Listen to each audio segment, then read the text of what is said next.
Great. Okay. So I'm basically just going to talk about my program and focus kind of on the impact kind of as individual gay positive men and also in terms of the community that we're working within. Perfect. And is there a clicker thing that I... Here. Great.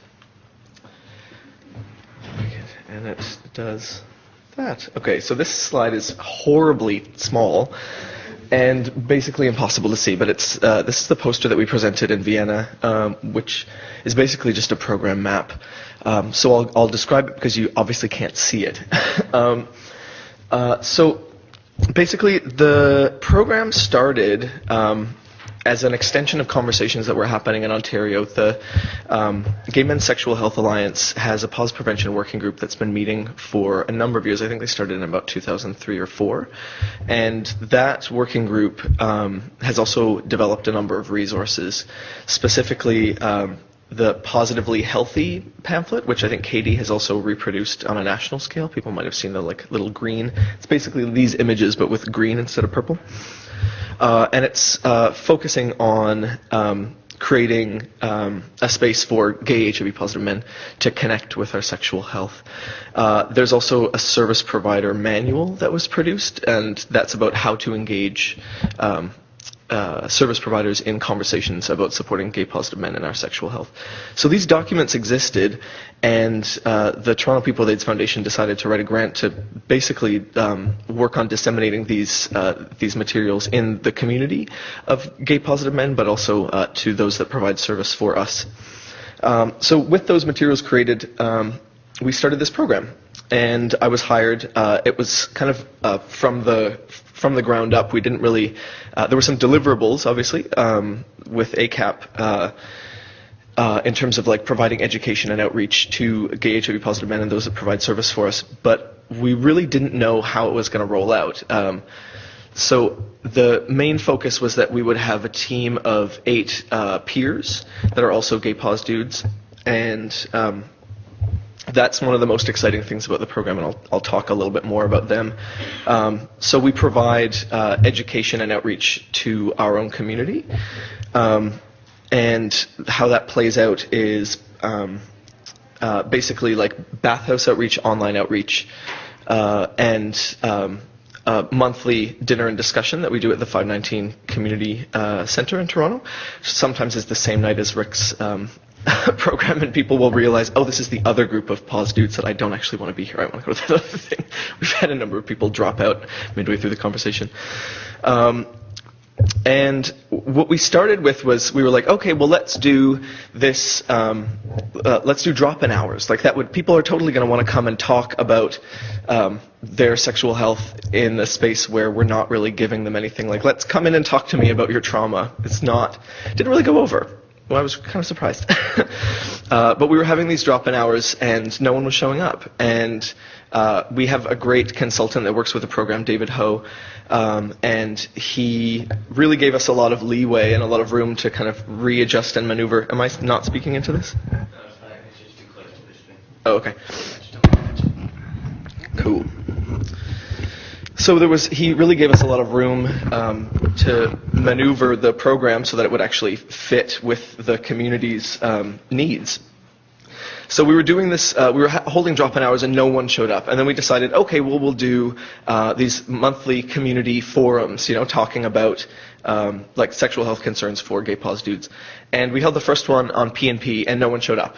It's what a surprise. I don't want to come to a room full of people that I might have been fucking with and not disclosing to and getting high with and not know who I'm going to see there. Kind of similar concerns as to the concerns that Rick stated about his program. So through the peers, they were like, okay, well, that obviously makes sense as to why no one would show up. Let's talk about what we could do instead. So we decided that we were going to do these monthly dinner and discussions, and instead of and to provide food, because it's why would we show up otherwise? Instead of having the conversation be so blunt and right from the get-go, let's talk about P&P or party and play, or taking drugs or getting high and fucking, we decided that we'd kind of use a backdoor approach, where we'd have the conversation about sexual health, but but that would come in later. So we'd start just reframing these conversations as let's talk about. We decided to name them One Less Thing to Worry About, and it was like one less thing to worry about your relationship to HIV and depression, or HIV and relationships, or HIV as a second coming out. And the peers came up with this idea, which was super fantastic, and they would facilitate these discussions with an understanding that at near the end of the conversation, we want to refocus this on, so how does this actually impact your sexual health? So like we're talking about relationships, or we're talking about depression, and like how does this play out in how you're actually fucking? And is this something that's like, are these decisions that you're cool with, or are they things that you might feel some ambivalence about or want to make changes? And that we saw the numbers increase from like 0 to 35 people, which was pretty exciting. But also the conversations just started getting really meaningful. People were less afraid because they knew that we weren't going to be grilling them about their behavior. And also that my background is as like a pro-choice advocate and activist, and it really is using like a self-determination model. Like we're not there. Yes, we're funded as an ACAP program that has a prevention mandate, but that's never a word that I use in the work. Like it's not about prevention, it's about connecting gay pos dudes to our sexual health. And prevention is a like really tangible output of that. But when we put that, that's why the term positive prevention has so much scrutiny, and I think well-deserved. I think it's because even the term itself implies that that gay-positive men, or that positive people in general, have a heavier burden to play in terms of transmission. And I feel like that that's something that we need to do, like to actively challenge in the work. And so yeah, I'll go through this. So we do these monthly dinner and discussions. I'll kind of just talk a little bit about each steps of the program. We do online outreach on barebackrt.com. We were doing outreach on gay.com. Like the program keeps shifting, which is really one of the, I think the most exciting things about it is that we're allowed to be really responsive to, if we feel like we're not connecting to the guys in our community, then we're allowed to just let's drop this and do something else. Usually it comes with a conversation with the peers first, also with the consultant, and usually we'll have some community consultation as well. So, sorry about that. Okay. So we were doing outreach on gay.com and then just realized that we were talking to a lot of negative dudes, but not really connecting with gay pos dudes. So we decided that we'd do outreach on BBRT because it was mostly a space that was inhabited by positive guys. And the conversations that we were having there were really surprising for people, and that it was not a judgment-based conversation. It was also not a conversation about like interrogating people's behavior. It was specifically asking for the profile. It was asking for information from people about how is this working for you? Like what's really exciting about this website? What's exciting about the connections you're making? How are you connecting to your sexual health? And could you tell us like what that looks like? And people were really excited. And we had a number of really great conversations from some people that were using that site because they found it a really amazing tool for serosorting. They didn't want to have conversations with negative dudes and get rejected again. So they were going on this site where it was celebrated to be HIV positive. And but there were still some concerns for people. So people would talk about how they're using the site as a space to serosort, but there's a number of different communities that are inhabiting this site at the same time for different purposes. Like there were some men that had kind of thrown consideration of their sexual health to the wind, and there were other people on that site that were looking to be more selective and would also state in their profiles like, I have HIV but not looking for another STI. And then there were also guys that were going there specifically looking to party. So you have three kind of disparate communities using this site for the same purpose, and unfortunately, or for similar purposes, and unfortunately that kind of communication wasn't happening with people. So we started having some great conversations with guys about, well, there's other people modeling language on this site that we could also use. Like if I have HIV but I'm not looking for another STI, like I get tested for STIs regularly with my blood work. So we found that there was knowledge that was already coming from the community, and we could just act as a gateway or a window to kind of facilitate that knowledge transfer, which was pretty exciting.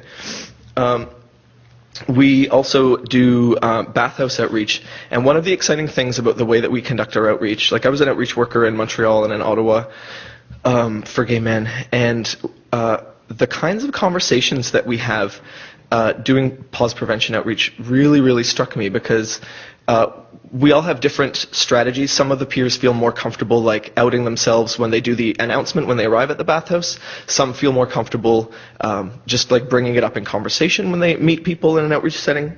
But one thing that I found in doing the outreach myself was that there was a whole other narrative around HIV that people want to speak to in their lives, and want to speak to even in a sexualized setting like a bathhouse. There were a number of situations where, I'll just speak to two really quickly. One was I was doing bathhouse outreach at Spa Access, and the bathhouse attendant came up and was like, "Do you have a minute? I'd really like to talk," and told me about how his best friend became diagnosed about 1.5 years ago, and he had heard from another friend, community friends, that his friend was engaging in condomless sex, and he had a lot of strong values about it, and wanted some tips on like, how can I confront my friend about this behavior.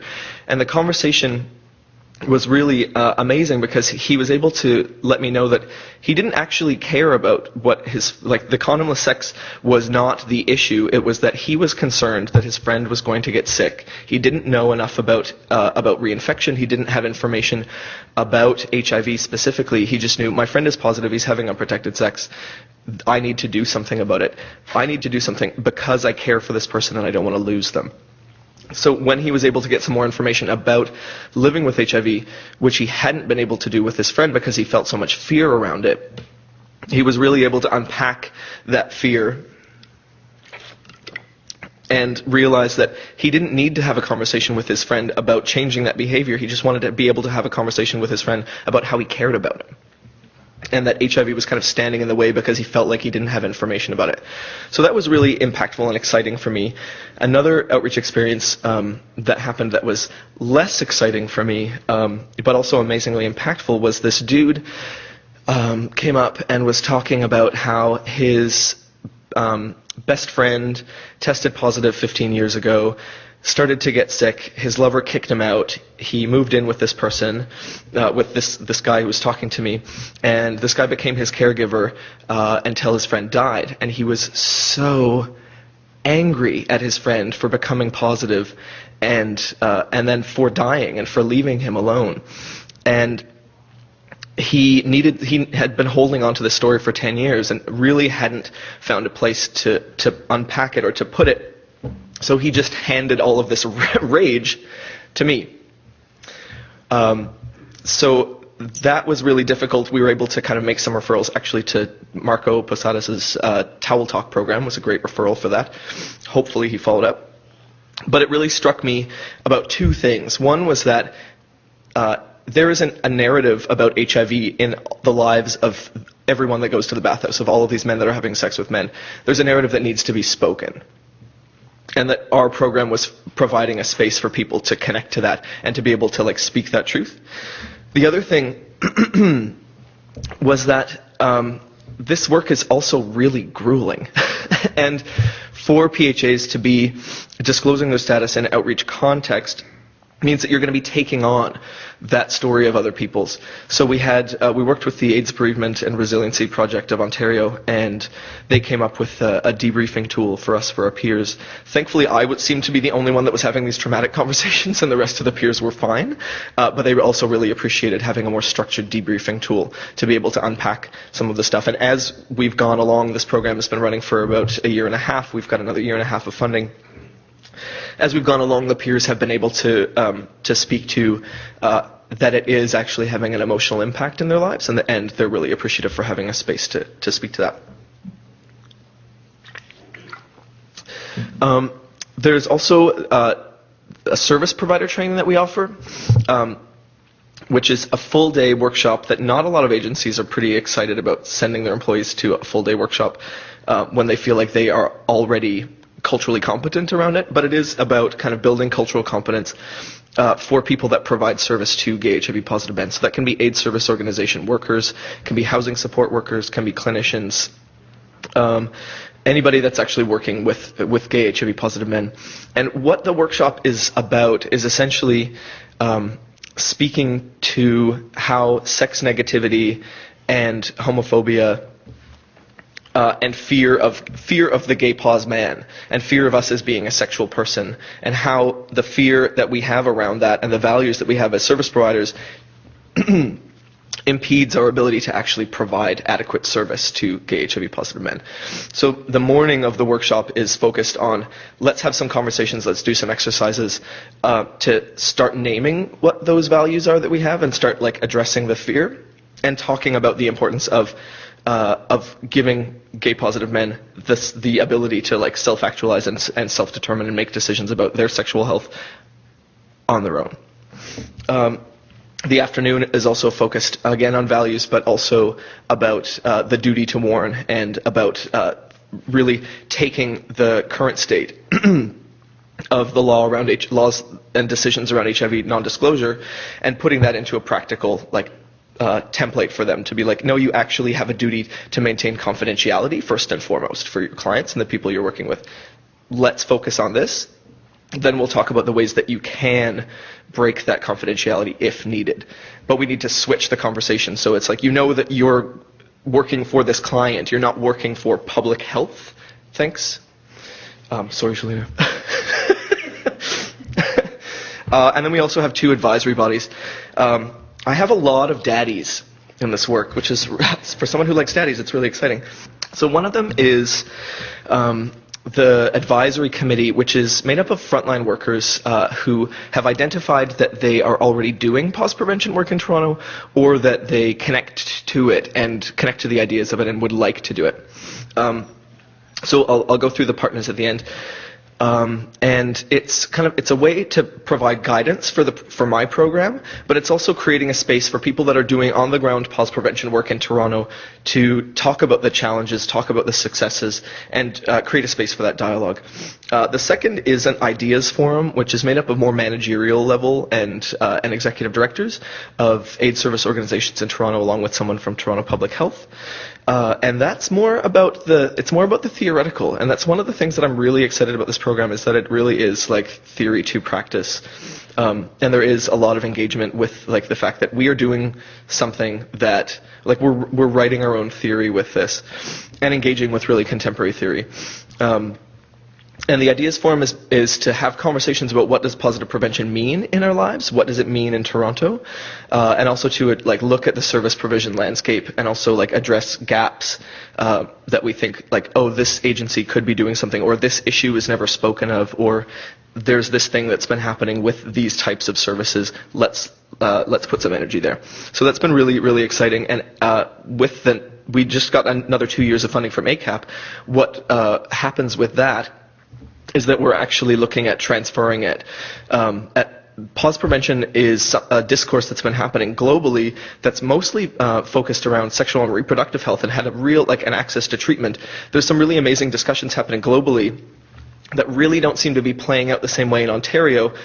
It's unfortunate, but it seems like positive prevention is a conversation about gay men in Ontario, and that's the way that it's seen by a lot of the AIDS service organizations. So what we're trying to do now is talk about, well, actually there's a lot of discourse happening globally about the transferability to other populations, and the advisory or the Ideas Forum is actually shifting, so it's not going to be only Toronto-focused ASOs. We're opening it up as like a provincial network, and looking for ASOs from all over the province to be able to speak to the sexual health concerns of their PHA clients, which is basically what Poz Prevention is. So there's a lot of research that supports the use of a peer-based model, and one of the things that we've noticed aside from this like impacting people emotionally, is that it also impacts people's sense of self and their abilities to make decisions. One of the exciting things about the program is that it does create, for some people for the first time, a safe space for them to be able to talk about their sexual health, but also to talk about their fears around stigma and the implications of criminalization. So one of the things that we've seen and heard from the peers again and again is that this program has been a really important tool for them to be involved in, because it shifts the way that they think about and the way that they talk about their sexual health, and that they have started talking more about their desires and more about their sex with their peer group, and that was something that they had identified that they hadn't done before. So we're pretty stoked for that. And this was a quote that in our monthly peer meetings, we do like a monthly peer meeting to kind of check in about the program and talk how people are doing and like, do the debrief. And then we do a second, like an opt-in kind of monthly meeting where it's like brushing up on training. Like we just did another like STI refresher last week or 2 weeks ago. And this was coming from one of these monthly meetings, and we got the guys to go around the table and be like, so what does positive prevention actually mean to you? What does being involved in this program mean? And could you define those things? And then let's share them and talk about like if we feel like they're a good fit, if we feel like we're all matching. And then talk about like one of your best or most exciting outreach experiences. And this is kind of one example of people are really kind of blown away that there's a space to now talk about HIV in these sexualized contexts. So I guess I spoke to these a little bit already, but we're also looking with the service provider training. My doctor is fantastic, and he was like, I can give you 1 hour with all the clinicians at the Sherburne. Or at St. Mike's, sorry. But he's like, you're never going to get more than an hour with clinicians. Like, you can't do a full day. So because of that offer, we've also modified the service provider training to like a 1 hour kind of clinician specific. And because we want to be able to modify and make this responsive to the needs of people that are serving gay positive men. So we also have a half-day workshop that we've been doing as well, because some agencies have identified, yeah, we'd really like to do it, but I can't give you my staff for a full day. So that's been pretty exciting. As well, we've had the opportunity to present a poster in Vienna. We've been having a lot of opportunities to speak at conferences and to engage in this dialogue about the importance of gay pos people connecting to our sexual health, and that's basically the point of the program, is creating that space. And one of the things that we're looking to do with the network, the provincial network about Poz Prevention, is really creating a dialogue that allows people to know that you don't have to have a Poz Prevention program coordinator in your agency to be doing the work.